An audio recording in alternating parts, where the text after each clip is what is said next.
नमस्कार. मी राजेश शांताराम भद्रत, मुक्काम कांदलवाडा, पोस्ट पाबरे, तालुका मसला, जिल्हा रायगड. मी आणि माझे भाऊ राजेंद्र धोंडू भद्रत आम्हाला काही कारणास्तव कांदलवाडा गावच्या ग्रामस्थांनी वालीत टाकलं. अशा वेळेस आम्ही खूपच खचून गेलो होतो. अशी वेळ आली होती की आमच्या मनामध्ये असा विचार येऊ लागला होता की कुठे जाऊन आत्महत्या करावी.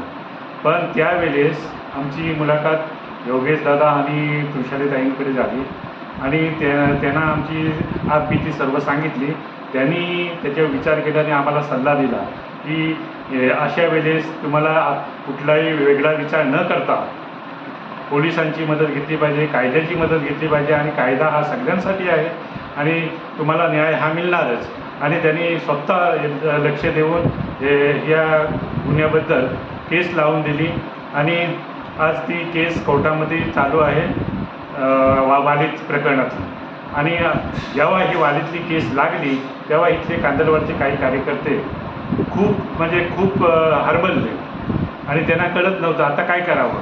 म्हणून त्यांनी एक कट रचला. मुंबईवरून एक बाई तयार करून आणली, तिला आमच्या विरोधात काहीतरी फूस लावली आणि आमच्या केस लावायसाठी तिला पोलीस स्टेशनला पाठवण्यात आलं आणि त्या बाईला आम्ही कधी प्रत्यक्ष पाहिलंसुद्धा नव्हतं. तिची पहिली मुलाखत आमची पोलीस स्टेशनला झाली. अशा बाईला आम्ही का शिवीगाळी करू.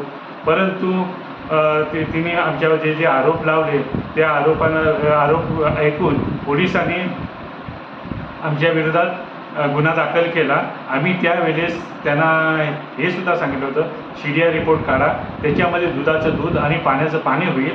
परंतु त्यांनी तसं न करता काही कार्यकर्त्यांच्या दबावाखाली येऊन त्यांनी आमच्यावर हा गुन्हा दाखल केला आणि आज ती केस आम्ही श्रीवर्धन कोर्टामध्ये भोगत आहोत. आणि अशा वेळेस देखील तुषारीताईने आम्हाला खूप सपोर्ट केला, तर त्यांचा आम्ही मनापासून आभार मानतो. आणि हे सुद्धा आम्ही इथं सांगतो की तुषारीताई आणि योगेश दादा ह्या आम्हाला जी काय मदत केली त्या प्रकरणाबद्दल एक पैसासुद्धा कधी घेतला नाही आणि कधी मागणीसुद्धा केली नाही. ह्यासाठी आम्ही त्यांचे खूप आभारी आहोत.